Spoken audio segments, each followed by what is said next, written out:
Loves, my name is Nia. Welcome back to my channel. So today I am answering two questions that I get quite a bit. One of them that I've gotten for a while, and then another one that I've gotten recently after my everything that I hate about my Sisterlocks video. So those two questions are, one, why I chose Sisterlocks over Microlocs or DIY locks, and two, will I be combining my Sisterlocks? So let's get right into it. I got my wine, clink clink. I only got a little bit today, guys, because one of my favorite shows came on today, The Bachelorette. Yes, I know that show has a lot of issues with diversity and all kinds of other stuff, but I started watching it when they had Rachel Lindsay on there, the very first Black Bachelorette, and then have just kind of been hooked since. But anyway, so yeah, I'm about to get right into it. So here we go. Quick disclaimer, and I feel like I'm becoming like the disclaimer queen. I've talked about this before. I do think that sometimes there can be a little bit of snobbery in the Loc community. And at first I thought that it was just like isolated to the Sisterlock community in a special way, which I don't know why I thought about. I don't know why I didn't think that it was more of just a Loc thing in general. I think that something that happens with lots of people is people in the world want to find a way to feel superior. Me and one of my friends was talking about this, and she was saying, I see it in the Loc community when it comes to like people who grew out their locks as opposed to people who did lock extensions. They're like, oh, I grew this, like to make themselves one above those who got lock extensions. Everything in this video, I'm not trying to say it by any means that Sisterlocks are superior to Microlocs or DIY locks. I'm gonna keep it 100. Actually, the DIY lock community is one of my favorite lock communities to follow on YouTube and on Instagram, because I just feel like y'all be doing stuff. Like DIY lockers, I feel like, there's a certain confidence I think that you need to have to just do it yourself. And then like a lot of times they're really good at doing hair. Like Sisterlock girls will be like, new hairstyles, like here's my hair in a ponytail. DIY lockers will then feed in Microloc extensions into their head and have like a whole braid design and stuff. So no, by any means, I'm not trying to poo-poo on any other types of locks. I'm just going through my thought processes when it came to me getting locks. And I know that some of you all may be getting tired of disclaimers, but I'd much rather give a disclaimer than be hurtful in any way. So here we go. The first question, why I chose Sisterlocks. Here we go. I definitely wanted versatility. Versatility was something that was important to me, and I knew that smaller locks would give me a different type of versatility than larger locks. I can pretty much part my hair almost any way in my head. The only thing that would be kind of difficult is if I was to do like a diagonal something. I don't know. I can still do it. Yeah, I could part my hair anywhere. And that was something that was important to me. There aren't too many styles with Sisterlocks that I can't do. There's this really cool YouTube series, and I'll find it for you all and I'll link it below. There's a young lady on here who's doing a lock series called From Loose to Locs, and she's taking loose natural hairstyles and turning it into lock styles. And I think that's so cool. And that's actually something that I wanted to have the opportunity to do. Styles that I really loved when I was a loose natural, I wanted that to not be something that was off limits for me as a lock natural. Number two, I liked that Sisterlocks, in the beginning, I liked that they had the look of loose natural hair sometimes. So I like that sometimes they look like locks and then sometimes they look like loose natural hair. That was a draw for me. So that was one of the reasons that I was thinking, okay, I'm leaning towards smaller locks. Now, why did I choose to go the Sisterlock route as opposed to Microlocs or DIY locks? I guess I'll start with DIY locks first because that's a simpler answer. I didn't do DIY locks because, one, I don't have the patience or the talent. And that's just period. I thought that I would probably not do them well.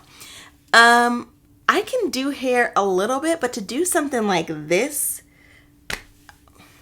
yeah, no.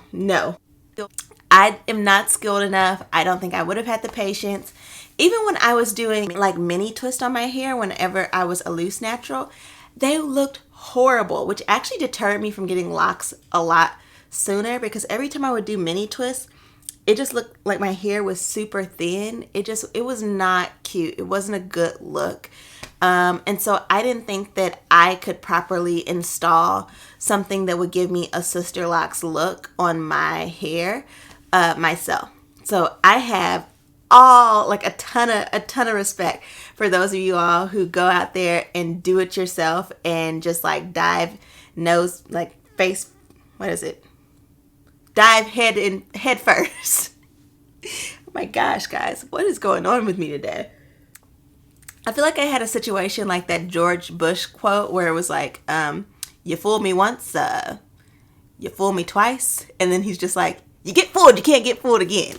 I don't know, I was just tripping over my words with that saying. But yeah, so that was just not going to be something that I did to DIY my own locks.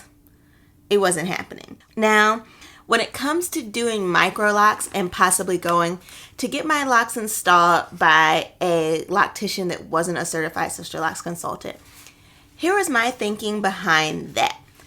One, it was harder to find somebody who was doing very small Microlocs in my area. And then two, or in my area that wasn't a Sisterlocks consultant.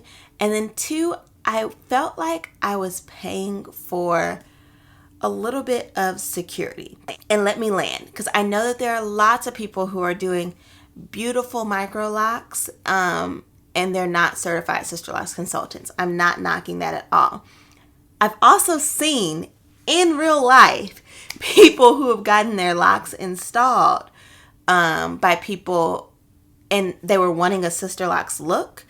And typically what I've seen is they start off looking like Sisterlocks, but as they mature, their hair is not as full because they don't have as many locks. Like they'll have like in the high 200s or like around the 300s.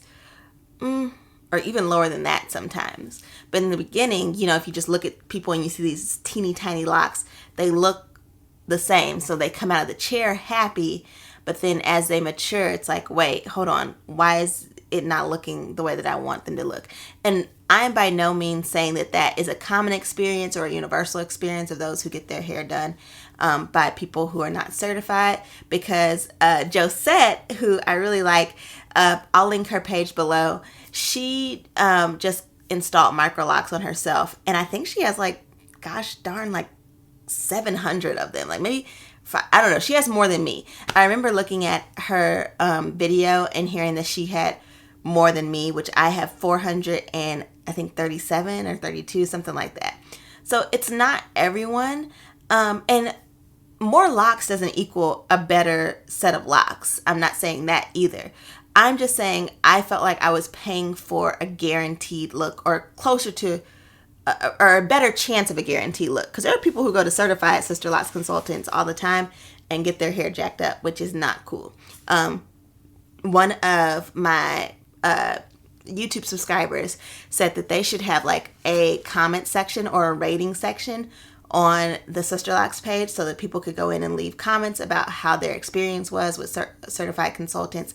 And I completely agree, because there are people getting screwed over by consultants. But in my mind, I was thinking, I know that Sisterlocks has a streamlined process that people have to go through to make sure that they can do Sisterlocks.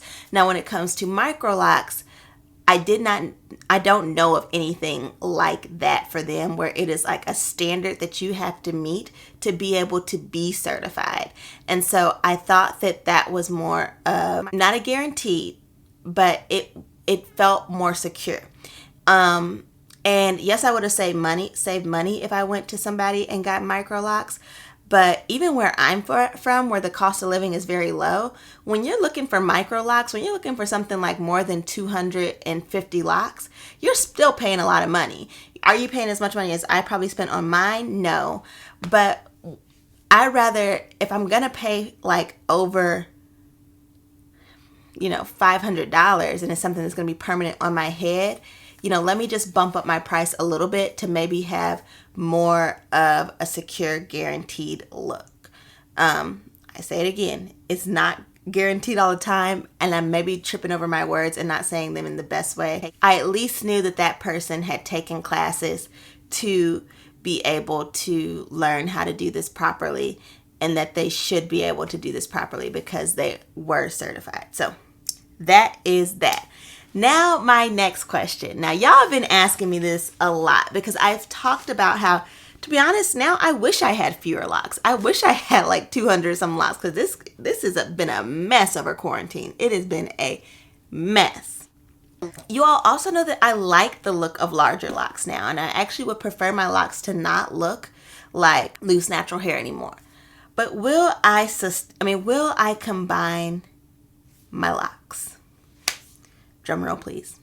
Boom, boom. No, probably not.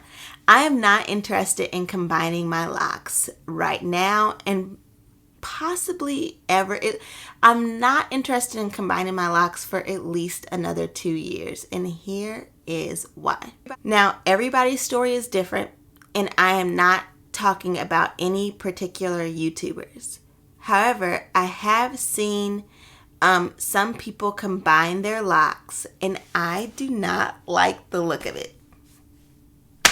I just don't. Not for me.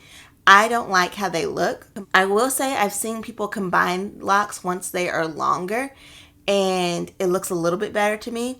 But when they're short, I don't like the look of it. I know that it would take a while for me to lose the braid pattern or the twist pattern, whatever I choose to do to lock the hair. I know you can go in and like crochet the locks together, but sometimes they still do have a pattern to them. I also know that I will lose length, which is something that I would not want to do at this moment. So I can't see myself combining my locks for at least another 2 years. And after that, I probably don't think I'll combine. I also think I'll screw it up. If I was to combine, I think I would want to go to a loctician to get it done by them instead of me combining my locks. But then also I'm so afraid of not liking them, and I've invested so much time and money into this hairstyle. So for me to change it and then possibly like my Sisterlocks more, I'm just really iffy on it. So I know that I'm going to give my Sisterlocks a chance for at least 2 more years, and we will see what happens. But that is pretty much it. Those are 2 of the big questions that you guys have asked me. If you have any more questions that you guys want me to discuss, drop them in the comment section below. Thank you guys so much for watching. Peace and blessings, guys. Bye.